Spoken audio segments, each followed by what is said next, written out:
مجھے نہیں پتا تھا کہ باقی واش روم میں کون کون ہے۔ میں تھوڑا آگے آیا اور ایک سائڈ پر لگے 2-3 درختوں کے پیچھے چھپ گیا۔ میں جاننا چاہتا تھا کہ یہ دونوں کیا کرتے ہیں۔ تھوڑی دیر بعد ایک واش روم سے باجی رحیلہ نکلیں۔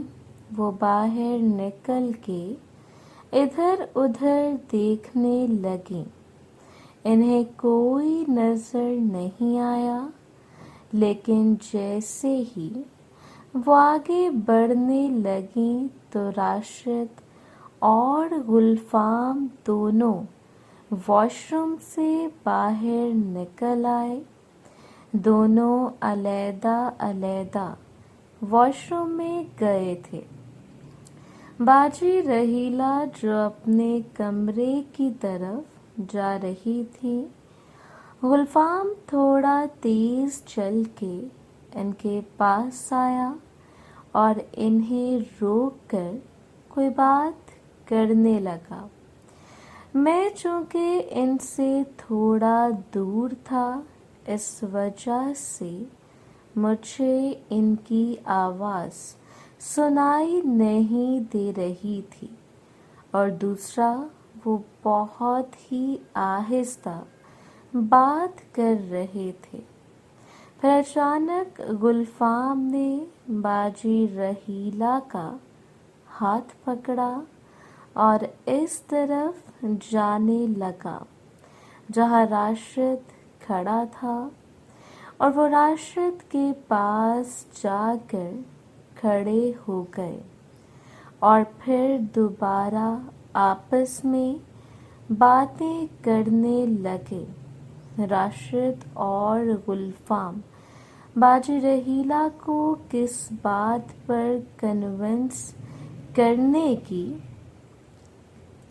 راشد اور گلفام باجی رحیلہ کو کسی بات پر کنونس کرنے کی کوشش کر رہے تھے، لیکن مجھے یہ سمجھ نہیں آ رہی تھی کہ وہ بات کون سی ہے، اور راشد اور گلفام باجی رحیلہ سے اتنا فرینک کیسے ہو گئے کہ گلفام نے باجی رحیلہ کا ہاتھ پکڑ لیا۔ باجی رحیلہ اپنا ہاتھ چھڑوا کر جانا چاہ رہی تھیں، لیکن گلفام ان کا ہاتھ نہیں چھوڑ رہا تھا۔ پھر راشد اور گلفام باجی رحیلہ کو واش روم کی سائڈ پر لے گئے جہاں پر کوئی نہیں جاتا تھا۔ وہ تینوں میری نظروں سے اوجھل ہو گئے۔ میں نے جلدی سے اپنا جوتا اتار کر ہاتھ میں پکڑا، کیونکہ میرے جوتے کی وجہ سے آواز آئی تھی، اور دبے قدموں چلتا ہوا اس طرف جانے لگا۔ میں اپنے ارد گرد بھی دیکھ رہا تھا، کیونکہ اس وقت یہاں کوئی بھی واش روم کرنے کے لیے آ سکتا تھا۔ میں جلد ہی ان کے قریب پہنچ گیا۔ میں واش روم کی دیوار کے پیچھے چھپا ہوا تھا اور وہ دوسری طرف تھے، لیکن ادھر مسئلہ یہ تھا جیسے ہی وہ اس طرف آتے تو میرے چھپنے کے لیے اور بھاگنے کے لیے کوئی جگہ نہیں تھی۔ اچانک میرے دماغ میں ایک آئیڈیا آیا۔ میں جس باتھ روم کے آگے کھڑا تھا، اس باتھ روم کے اندر چلا گیا۔